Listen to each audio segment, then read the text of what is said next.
ஈசாக்கு அந்த ஊர்ல பஞ்சம், எல்லா பஞ்சத்துல கஷ்டப்பட்டுக்கிறான். ஐயோ, இருக்கிற அரிசியை இருக்கிற நெல்லை ஒரு 4 மாசம் நம்ம ஓட்டுன வச்சு சாப்பிடணும்னு. ஆனா ஈசாக்கு மட்டும் ஆண்டவர் மேல விசுவாசத்தை வச்சு, ஆண்டவர் மேல நம்பிக்கை வச்சு போய் விதைக்கிறான். அவனுக்கு 100 மடங்கு ஆசீர்வாதம். மற்றவர்கள் வேறு, கர்த்தருடைய மேல் நம்பிக்கை இருக்கிற பிள்ளைகள் வேறு.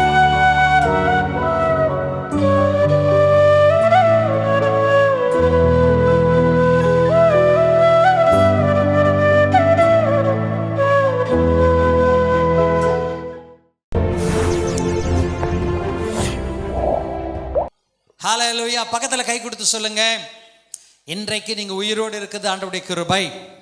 ஆண்டவரும் உலக இரட்சகருமாகிய இயேசு கிறிஸ்துவின் இன்ப நாமத்தினாலே இந்த உபவாச நாட்கள், தபசு நாட்களை அனுசரித்து கொண்டிருக்கிற கர்த்தருடைய பிள்ளையாகிய உங்கள் யாவருக்கும் வாழ்த்துக்களையும் ஸ்தோத்திரங்களையும் தெரிவித்துக் கொள்கிறேன். இன்றைக்கு ஆண்டவருடைய வார்த்தையை தியானிக்க நாம் யாவரும் நம்முடைய இருதயத்தை ஒருமுகப்படுத்துவோம். ஆண்டவர் நம்மோடு கூட பேசுவாராக. ஹல்லேலூயா. நாம் இந்த வருஷத்தில் வாக்குத்தத்தம் சங்கீதம் 23:6 தியானித்து கொண்டிருக்கிறோம். நன்மையும் கிருபையும் என் வாழ்நாளெல்லாம் நன்மையும் கிருபை என்னை தொடரும் என்று அந்த நன்மையும் கிருபையை குறித்து நாம் தியானித்து ஒவ்வொரு நாளும் ஒவ்வொரு வாரமும் அதை தியானித்து ஜெபித்து கொண்டிருக்கிறோம். இன்றைக்கு அதே சங்கீத பகுதியினுடைய 23வது சங்கீதத்தினுடைய 4வது வசனத்தை நாம் தியானிக்க இருக்கிறோம். 4வது வசனத்தை நாம் வாசிக்கலாம். நான் மரண இருளின் பள்ளத்தாக்கில் நடந்தாலும் பொல்லாப்புக்கு பயப்படேன். தேவரீர் என்னோடு கூட இருக்கிறீர், உமது கோலும் உமது தடியும் என்னை தேற்றும். ஹல்லேலூயா, ஹல்லேலூயா. இன்றைக்கு கர்த்தருடைய வார்த்தையை தியானிக்கும்படியாய் அடிமை தெரிந்து கொண்ட தலைப்பு பொல்லாப்புக்கு பயப்படேன். ஹல்லேலூயா. இன்றைக்கு உலகத்தில் நாம் எல்லாரும் பல காரியங்களுக்கு பயந்து கொண்டு இருக்கிறோம். யாரெல்லாம் எதுக்கெல்லாம் பயப்படுறோன்னு பார்த்தா, குறிப்பாக கிராமத்து பெண்கள் இந்த வட்டிக்காரன் லோன் கொடுக்குறவன் பார்த்து பயந்து நிற்கிறோம். அவன் பைக்கு பார்த்த உடனே இந்த சந்தில் போந்து அந்த சந்தில் வந்து அப்படி போய்க்கினே இருக்கிறோம். வார வட்டி, புதன்கிழமை வட்டி, வெள்ளிக்கிழமை வட்டி, அந்த வட்டி இந்த வட்டி பார்த்து பயந்து ஓடிக்கிட்டே இருக்கிறோம். சிலர் ராத்திரி இருளை கண்டு பயப்படுவீங்க. சில சிலந்தியை கண்டு, நாயை கண்டு எல்லாம் பயப்படுவீங்க.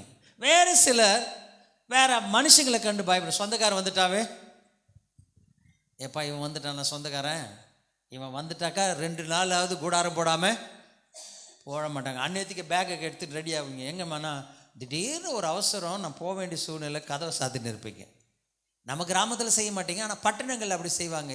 வேண்டாத விருந்தாளிங்க வீட்டுக்கு வந்துட்டாக்கா உடனே என்ன செய்வாங்க, அங்கே பார்த்துட்டே டோரை க்ளோஸ் பண்ணியிருப்பாங்க. சிலர் சில காரியங்களுக்கு பயந்திருந்தாலும் மனிதர்கள் பயப்படாமல் இந்த உலகத்தில் வாழவே இல்லை. யாரெல்லாம் எனக்கு பயமே இல்லைன்னு சொல்கிறது? பயம் இல்லாத ஒரு ஆள், பயமே என் வாழ்க்கை ஆயிடுச்சியா. நீங்கள் வேறு பயத்தை பற்றி சும்மா சொல்கிறீங்களே, நான் வாழறதே பயத்தில் தான் வாழ்ந்துன்னுக்கிறேன். உண்மைதான். இந்த பயமாகப்பட்டது நாம் வைத்திருக்கிற நம்பிக்கையை சிதைக்கிறது, விசுவாசத்தை கிரியை செய்யாமல் விடுகிறது, ஜபத்தை இழக்க செய்கிறது, நம்ம மேலே நம்பிக்கை இல்லாத பண்ணுகிறது இது பயம். ஹல்லேலூயா, ஹல்லேலூயா.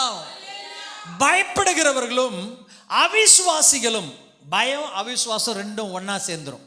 பயப்படுறவங்க அவிசுவாசிங்க 2ஆம் மரணமாகிய அக்னியும் கந்தகமும் எரிகிற கடலிலே பங்கடைவார்களாம். ஹல்லேலூயா. பயமாக இருக்குது, அது கேட்கவே பயமாக இருக்குதுல்ல.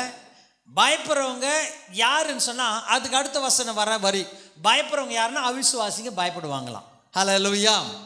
இந்த உலகத்தில் விசுவாசிக்கிறவன், வசனம் சொல்லுகிறது, விசுவாசிக்கிறவன் பதறான், பயப்பட மாட்டான்.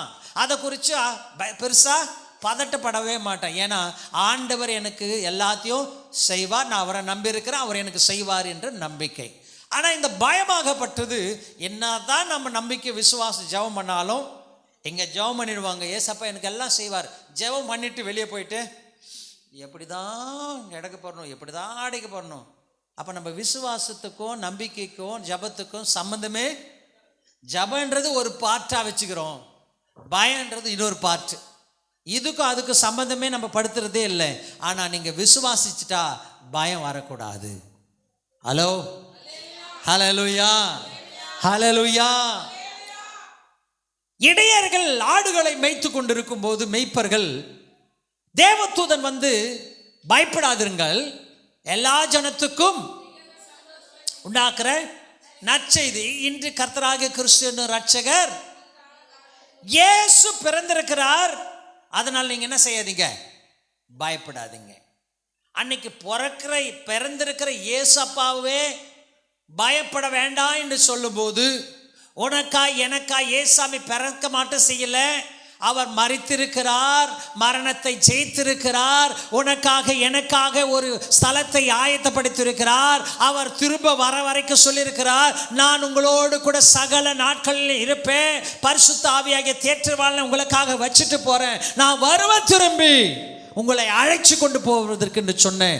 அந்த உயிர்த்தெழுந்த இயேசுவை இரட்சகராய் பெற்றிருக்கிற நீங்களும் நானும் இப்போது பயந்து கொண்டிருந்தால் அந்த பயம் நம்ம ஜெயிச்சுக்கினே இருக்கும். ஏசாமியை விசுவாசிக்கிறதுக்கு அர்த்தம் இல்லாமல் போய்விடும். ஹல்லேலூயா. எனக்கு அன்பான தேவ ஜனமே, இந்த பயம்தான் முதல் வியாதி, முதல் எதிரி நாம் ஜெயிக்கக்கூடாது இருப்பதற்கு. அந்த பயத்தை மட்டும் போய்கிட்டாக்கா இன்றைக்கு நம்ம ஜெயிச்சுக்கிட்டே இருக்கலாம். நான் பயப்படக்கூடாது என்று சொன்னால் நான் என்ன செய்யணும் என்று சொல்லி இந்த வேத வார்த்தையில் சில காரியங்களை தியானிக்க ஆண்டவர் உதவி செய்வாராக. சங்கீதக்காரனாகிய தாவீதுடைய வாழ்க்கையில், அவன் வாழ்க்கையில் தனிமையிலே பல காலமாக அவன் வாழ்ந்தான். ஆடு மேய்க்கிற இடத்துல ஆடுகள் தான் அவனுக்கு ஃப்ரெண்டு. நிறைய நேரம் அவன் தனிமையாக இருந்திருக்கிறான். எத்தனை பேருக்கு தனிமை பிடிக்கும்?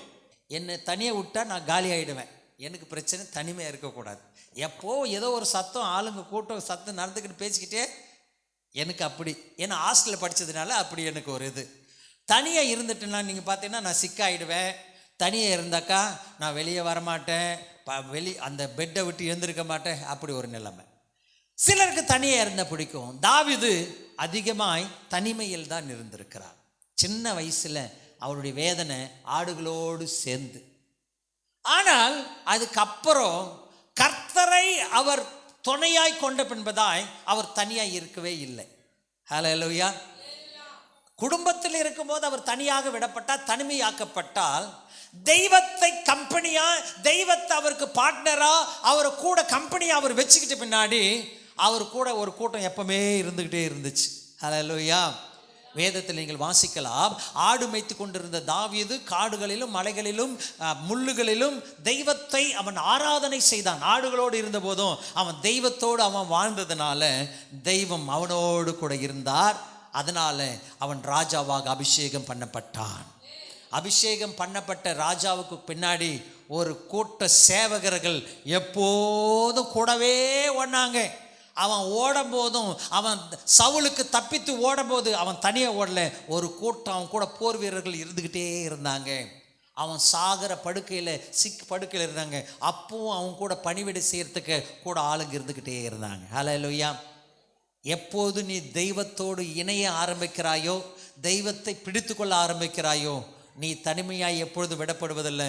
உன்னை சுற்றிலும் ஒரு கூட்டத்தை கர்த்தர் வைத்து கொண்டே இருக்கிறார். அவர்கள் உன்னால் நன்மை பெற வேண்டிய கூட்டம், நன்மை பெற்ற கூட்டம், உன்னை நம்பி இருக்கிற கூட்டமாய் கர்த்தர் அதை வைக்கிறார். ஹல்லேலூயா, ஹல்லேலூயா. அந்த தாவீது தான் அனுபவித்து இந்த வார்த்தையை சொல்லுகிறான், நான் மரண இருளின் பள்ளத்தாக்கிலே நடந்தாலும் பொல்லாப்புக்கு. இந்த 3 காரியம் சொல்லப்படுது. நான் எங்க நடக்கிறாரா? மரணம், அப்புறம் இருள், அப்புறம் பள்ளத்தாக்கு. 3 காரியம் சொல்லப்பட்டது. ஒன்று மரணம், இன்னொன்று இருள், இருட்டா இருக்குது, இருட்டு தான். மூன்றாவது, இந்த 3மே ஆபத்தானது. ஹல்லேலூயா. எத்தனை பேர் மரணம் எனக்கு இருந்தால் பரவாயில்ல, மரணம் வேணும்னு நினைக்கிறது? சண்டை போடும்போது சொல்லலை, இப்போ சந்தோஷமாக நல்லா மேக்கப் பண்ணிக்கிட்டு எனக்கு மரணம் வேணும்னு யார் சொல்லுவீங்க? யாரும் சொல்லுவாங்க. நீங்கள் வேறையா, செஞ்சுருக்கிற கறி கொம்பை எவனாவது சாப்பிட்ருவான். நான் கஷ்டப்பட்டு செஞ்சுட்டு வந்தா, நான் வாங்கியிருக்கு, நான் கட்டியிருக்கிற வீட்டை எவனும் அனுபவிக்கிறதுக்கு நான் ஏன் சாகணும்? நான் வாங்கியிருக்கிற வண்டி நிலபலன்களை அனுபவிக்காமல் சாவவே கூடாது. உண்மையை யாருக்கும் மரணம் பிடிக்காது. ஆனால் வேதம் சொல்லுகிறது மரணத்துக்கு நம்மை ரொம்ப பிடிக்கும். நமக்கு மரணம் பிடிக்காது, மரணத்துக்கு நம்மை ரொம்ப பிடிக்கும். பிசாசின் ஆசை எப்போ எவனை விழுங்கலாமோ என்று வகை தேடி சுற்றி திரிகிறார். ஹல்லேலூயா. ஆனால் இயேசு சாமியோ உன்னையும் என்னையும் வாழ வைக்க வந்து கைகளை தட்டி கர்த்தரை மகிமைப்படுத்து. பிசாசு உன்னை மரணத்துக்குள்ளாய் நடத்த, உன்னை அழிக்க, சாகடிக்க வந்தான். ஆனால் இயேசு சாமி அவன் வாயிலிருந்து நம்மை பிடுங்கி அவனுடைய சதி திட்டத்திலிருந்து நம்மை காப்பாற்றி நம்ம வாழ வைக்கணும்னு அவர் விரும்புகிறார். ஹல்லேலூயா, ஹல்லேலூயா. இங்க சங்கீதக்காரன் சொல்கிறார், நான் மரணத்தின் இருளில். மரணமே ஒரு பயம். மரண இருள்னா என்ன, எவ்வளோ பயமா இருக்கும், மோசமான பயம் இல்லை? மருத்துவமனையில் ஹாஸ்பிட்டல் இருக்கிறவங்களை நீங்கள் போய் பார்த்தீங்கன்னா அவங்க அப்படி தான், அவங்களுடைய அனுபவங்களுக்கு கேட்டு பாருங்கள். அவங்க சொல்லுவாங்க, என்னை நான் எங்கேயோ இருக்கிறேன் தெரியுது, எங்கேயோ என்னை யாரோ கூப்பிட்டு போகிறாங்க, ஒன்றுமே தெரியல. கொஞ்சம் ஒரு பல வருஷத்துக்கு முன்பதான் எனக்கு ஒரு சின்ன சர்ஜரி ஆப்ரேஷன் நடந்துச்சு. அப்போ ஒரு இன்ஜெக்ஷன் போட்டாங்க, மயக்க மருந்து. 24 மணி நேரம் எனக்கு மயக்கமாகவே இருந்த, என்ன நடந்ததுன்னு தெரியாது. அப்போ அந்த ஊசி போட்ட ஒரு 5 நிமிஷத்தில் எனக்கு எல்லாரும் மறைய ஆரம்பிச்சிட்டாங்க. அதுக்கு தெரியும். அதுக்கப்புறம் நான் திரும்பி நிலவில் வருவேனான்ற கூட எண்ணம் கூட எனக்கு, ஆனால் நான் மயங்கி போயிட்டேன்றது மட்டும் தெரியும். அவ்வளோதான் என் நிலைமை. 24 மணி நேரம் எனக்கு ஒன்றுமே தெரியாது. அது ஒரு மரணப்படுக்கை ஆக்சுவலாக. ஹல்லேலூயா. ஏன்னா நான் எழுந்திருக்கலாம், எழுந்தில்லாமல் போகலாம். இப்படிப்பட்ட மரண படுக்கையில் நிறைய பேர் கடந்து வந்திருப்பீங்க. எல்லாருடைய வாழ்க்கையில் அப்படிப்பட்ட ஒரு சூழ்நிலை ஏற்பட்டிருக்கும். நான் முடிஞ்சிச்சுன்னு நினச்சேன், அவ்வளோதான் என் வாழ்க்கைன்னு நினச்சிட்டேன், இனிமேல் என்னால் ஒரு அடி கூட வாழ முடியாதுன்னு நினச்சிட்டேன், எல்லாம் முடிஞ்சிச்சு. நம்முடைய அருமையான உதயம்மாவுக்கு அப்படி தானே சொன்னாங்க. இதே ஞாயிற்றுக்கிழமை, இப்படி ஒரு ஞாயிற்றுக்கிழமையில் நாம் ஜெபித்து கொண்டு இருக்கிறோம். அந்த அம்மா முடிஞ்சிருச்சு என்று இங்கேருந்து சுமோ பேசி கொண்டு போயிட்டாங்க. சுமோ பேசி அவர்களை மறித்து விட்டார்கள் என்று கொண்டு வருவதற்கு சுமோ பேசி கொண்டு போயிட்டாங்க.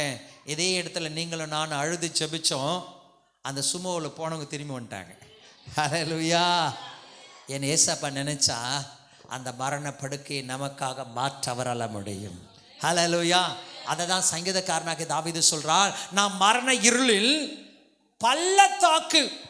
இருளன்னா கூட பரவாயில்ல, பள்ளத்தாக்கு என்றால் என்ன, பாதாளம், அப்புறம் ஆழம். Very good. பள்ளன்னா ரொம்ப ஆழம். பள்ளத்தாக்குன்னு சொன்னா எல்லா பக்கத்தில் இருக்கிற எல்லா பகுதியும் மேடாக இருக்கும், அந்த இடம் மட்டும் ஆழமா பள்ளமா இருக்கும்.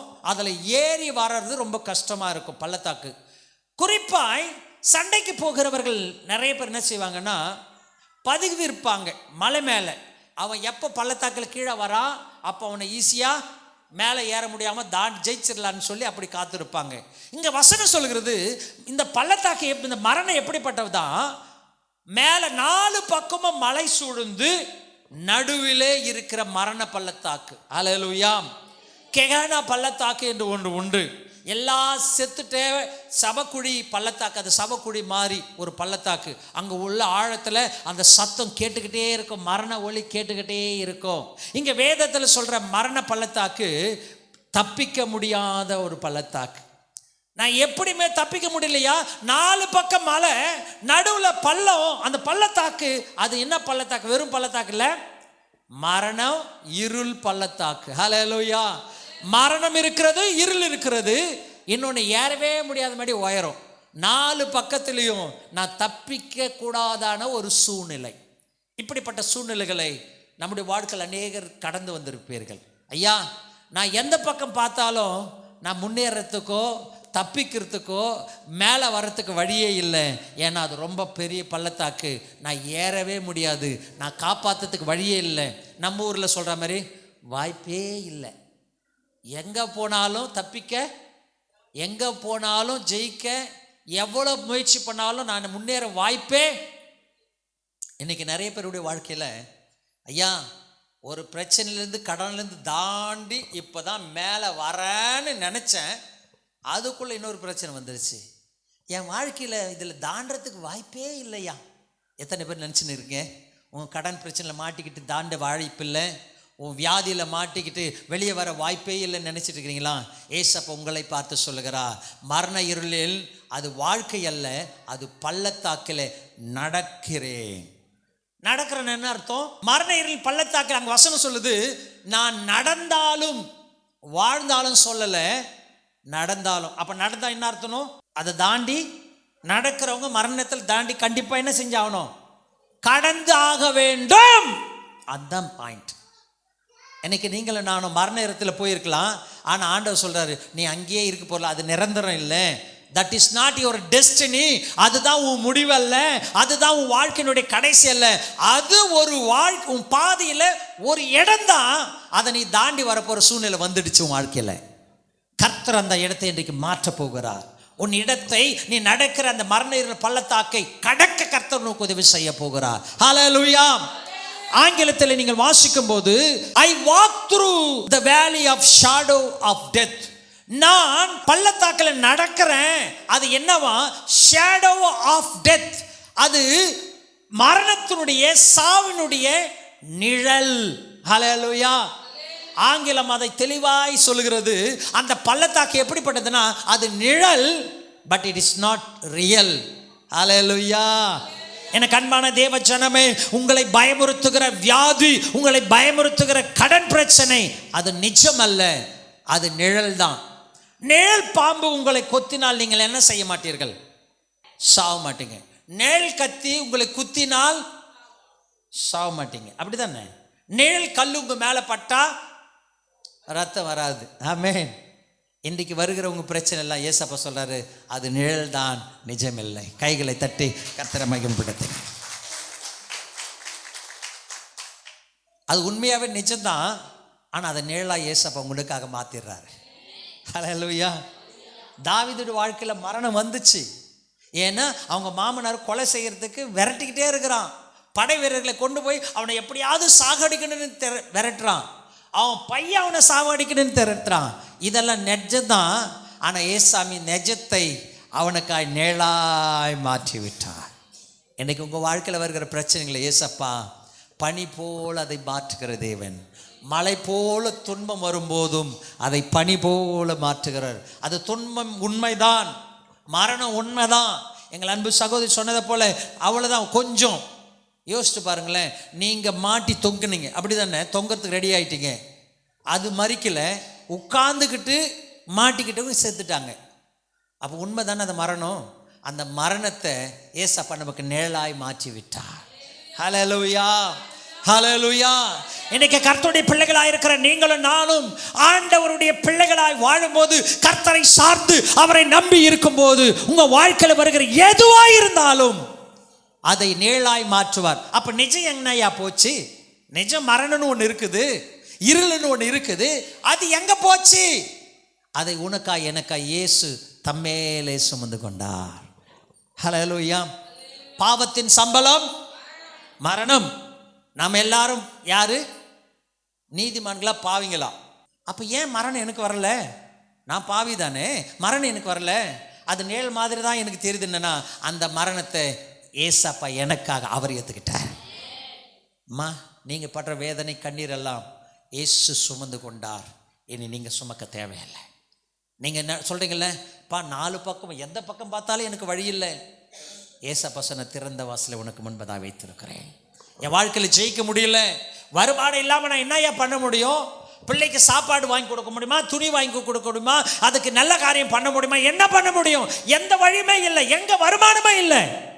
இயேசு உனக்காக எல்லாவற்றையும் செய்ய வல்லவராக இருக்கிறார். நான் உங்களை சாட்சியா முன்பதானே இருக்கிறேன்.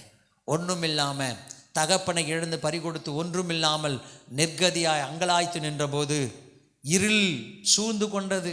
வாழ்க்கை இருளாய் போனது, எதிர்காலம் இருளாய் போனது. எந்த பக்கம் போனாலும் மலை இருளில், மரண இருளின் பள்ளத்தாக்கில் மாட்டிக்கிட்டு எந்த பக்கம் முன்னேறது தெரியல. ஏன்னா வழி இல்லை, மேடா இருக்குது, இருட்டா இருக்குது, மரணமா இருக்குது, எங்க போக முடியல.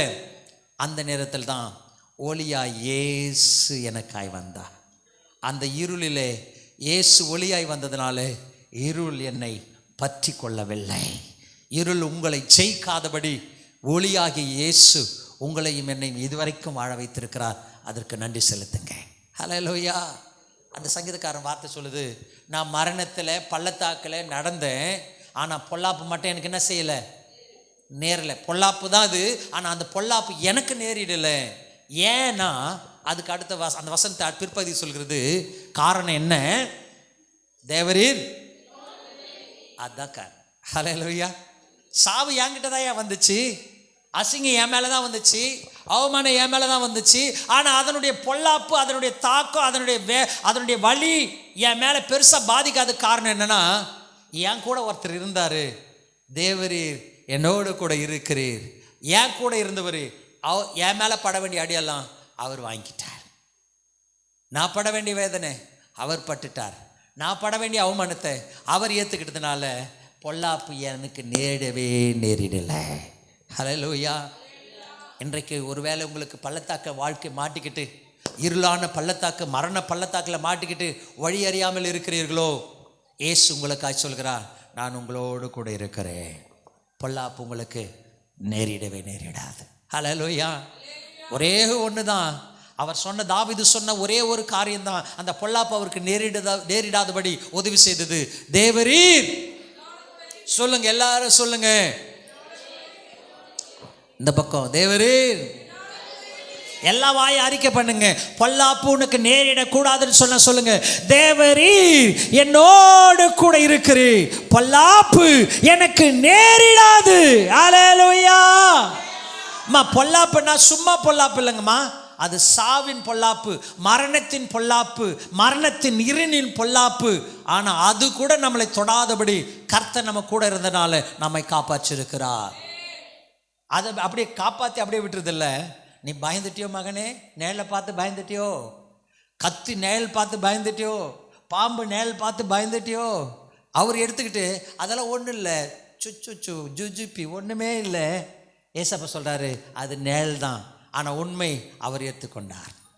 உண்மையான மரணம் வேதனையை அவர் ஏற்றுக்கொண்டு அவர் நம்மளப்பா சொல்கிறாரு, அது நேல் தான்ப்பா, நீ ஏன் பயந்துன்னுக்கிற அப்படி என்று தம்முடைய கோலும் அவருடைய தடியும் நம்மை தேற்றுகிறதாய் காணப்படுகிறது. ஹல்லேலூயா.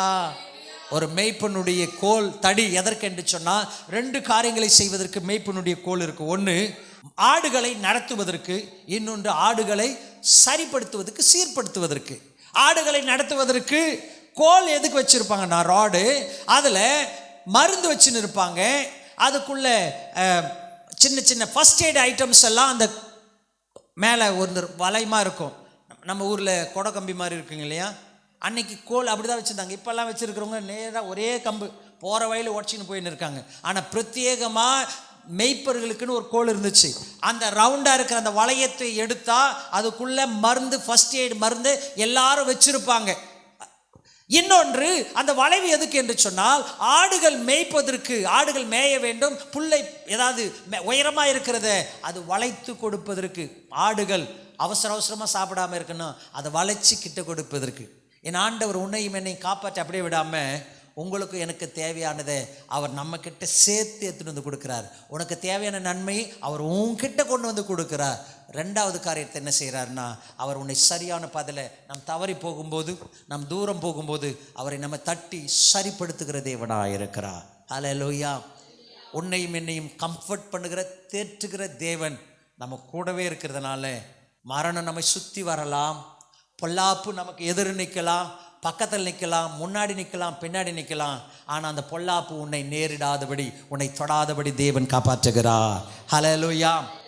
இந்த மார்ச் மாதத்தில் அப்பா கிட்ட வந்திருக்கிற நீங்களும் நானும் அப்பா கிட்ட சொல்ல போகிறீங்க, ஆண்டவரே நீங்கள் ஏன் கூட இருக்கிறீங்க, பொல்லாப்பு எனக்கு எதுவும் நேரிடாது. அறிக்கை பண்ணுங்க. அப்பா கிட்ட சொல்லுங்க. இன்னைக்கு நிறைய பேருடைய வாழ்க்கையில் பக்கத்து வீட்டை பார்த்தே இவங்க பிரச்சனையில் மாட்டிக்கிறாங்க. ஐயோயோ, அவன் கடத்தினால இப்படி ஆயிட்டானே, எங்கள் வீடும் இப்படி ஆயிடுமோ, அவங்க பயிர் செஞ்சு நஷ்டப்பட்டதுனால இப்படி ஆயிட்டாங்களே, எனக்கும் இப்படி ஆயிடுமோ. ஈசாக்கு அந்த ஊரில் பஞ்சம், எல்லாம் பஞ்சத்தில் கஷ்டப்பட்டுக்கிறான். ஐயோ, இருக்கிற அரிசியை, இருக்கிற நெல்லை ஒரு 4 மாதம் நம்ம ஓட்டணும் வச்சு சாப்பிடணும்னு. ஆனால் ஈசாக்கு மட்டும் ஆண்டவர் மேலே விசுவாசத்தை வச்சு, ஆண்டவர் மேலே நம்பிக்கை வச்சு போய் விதைக்கிறான். அவனுக்கு 100 மடங்கு ஆசீர்வாதம் வருது. மற்றவர்கள் வேறு, கர்த்தருடைய மேலே நம்பிக்கை இருக்கிற பிள்ளைகள் வேறு. அவங்க வீட்டில் கடன் பிரச்சனை வந்தால் சண்டை வரும், சண்டை வந்தால் மண்டை உடையும், மண்டை உடைஞ்சா சாகணும்னு துணிவு. பிளான் பண்ணுவாங்க. ஆனால் கர்த்தருடைய பிள்ளைகள் உங்கள் கண்ணீரை கணக்கில் வைக்கிற தேவனிடத்தில் முறையிட வேண்டும். ஹல்லேலூயா. மரண இருள்னா அப்படிப்பட்ட மோசமான இருள். நீங்கள் தாவீது வாழ்க்கை வேண்டாம், இன்னொரு ஆளை கூட்டு யோசிச்சு பாருங்களேன். சாத்ராக் மேஷாக் ஆபேத்நேகோ அவங்கள கட்டிட்டாங்க. நான் கீழ்ப்படி அவ சொல்றாங்க, ராஜாவாகிய நீர் நிறுத்தின இந்த பொற்சிலையை நான் வணங்குவது இல்லை. ஆனா ராஜா சொல்றான், ஏய் நீங்க ரொம்ப நல்ல பசங்கடா, என் ராஜ்யத்தில் அரசாங்கத்தில் உத்தியோகம் பண்றீங்க, உங்களை எனக்கு ரொம்ப பிடிக்கும். செகண்ட் சான்ஸ் எல்லாம் யாருக்கும் கொடுக்கறது இல்லை, ஆனா உங்களுக்காக செகண்ட் சான்ஸ் கொடுக்குறேன். அவங்க கம்ப்ளைண்ட் பண்ணிட்டாங்க, உன் மேல குறை சொல்லிட்டாங்க, கம்ப்ளைண்ட் பண்ணிட்டாங்க, அதனால எனக்காவது ரெண்டு என்ன செய், வணங்கு.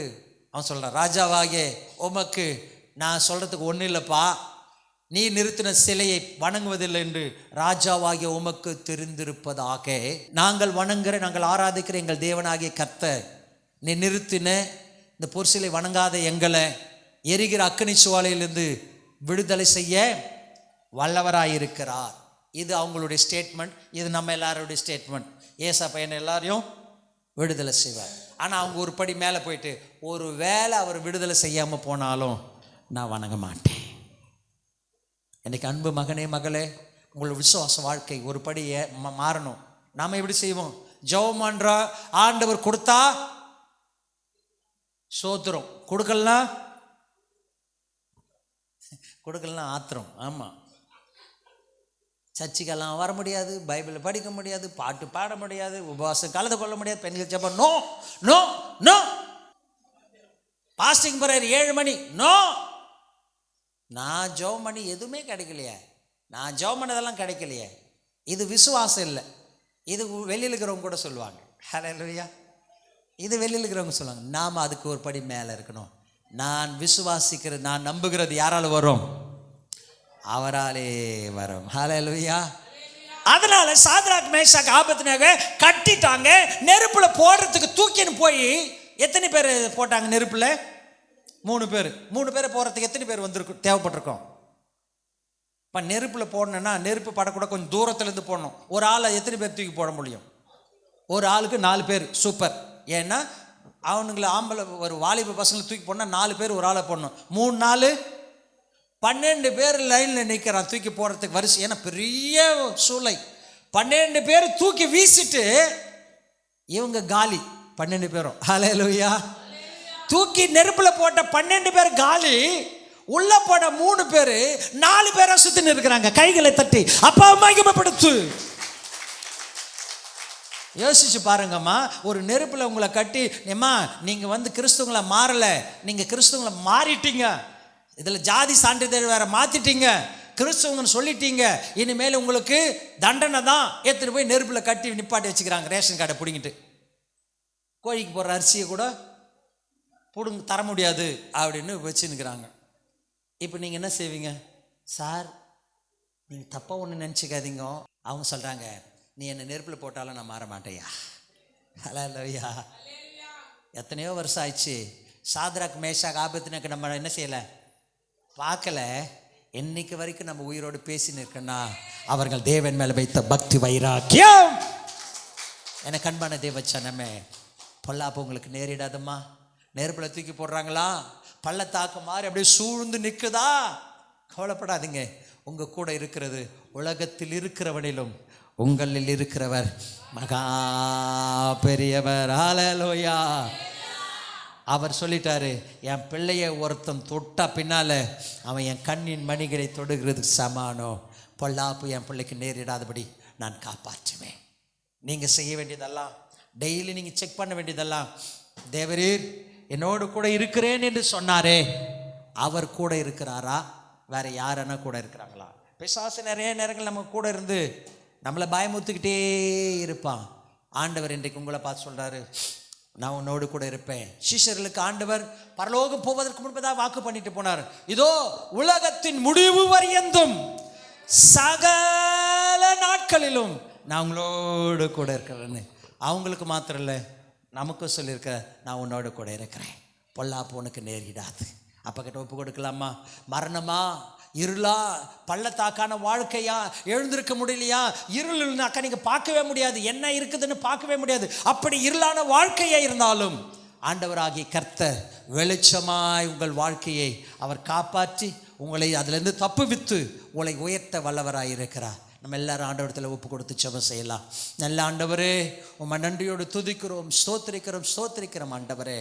ஓ, நாங்கள் மரண இருளின் பள்ளத்தாக்கில் நடந்தாலோ எங்களுக்கு பொல்லாப்பு நேரிடாதபடிக்கு நீர் எங்களோடு கூட இருந்து எங்களை காப்பாற்றுகிறீர், எங்களை வழிநடத்துகிறீர், எங்களை போஷிக்கிறீர், எங்களை தற்காக்கிறீர். அதற்காக நன்றி செலுத்துகிறப்பா. தாவீது ஒவ்வொரு நாளும் உம்மோடு வாழ்ந்த அனுபவத்தை அவன் எழுதி வைத்திருக்கிறாரே. நாங்களும் கர்த்தாவே, நீர் எங்களோடு கூட இருக்கிறதை நாங்கள் உணரணும், அதை அறிக்கை செய்ய எங்களுக்கு உதவி செய்யுங்கப்பா. சாத்ராக், மேஷாக், ஆபேத்நேகோ அந்த இருளின் பள்ளத்தாக்கு, ஓ, அந்த கோரமான மரணத்தை அவர்கள் கண்களால் பார்த்தார்கள், மரணத்துக்குள்ளே வீசப்பட்டார்கள். ஆனாலும் அந்த நெருப்பினுடைய சுவாசம் கூட அவங்க மேலே படவே இல்லைப்பா. அந்த நெருப்பினுடைய வாசனை கூட அவங்க மேலே படல. அதுதான் பொல்லாப்பு நேரிடாது சொன்ன உண்மையான வார்த்தையினுடைய அர்த்தம். ஆண்டவரே, எங்கள் வாழ்க்கையில் அப்படி நாங்கள் கர்த்தருக்காய் வைராக்கியமாய் வாழ்வதற்கு இயேசு எங்களோடு கூட இருக்கிறேன், எங்களுக்கு பொல்லாப்பு நேரிடாது என்பதை நாங்கள் வைராக்கியமாய் அறிக்கை செய்ய, வாழ்ந்து காட்ட எங்களுக்கு உதவி செய்ய வேண்டும் என்று எங்கள் ஆண்டவராகிய இயேசுவின் நாமத்தில் ஜெபிக்கிறோம் நல்ல பிதாவே. ஆமே, ஆமே.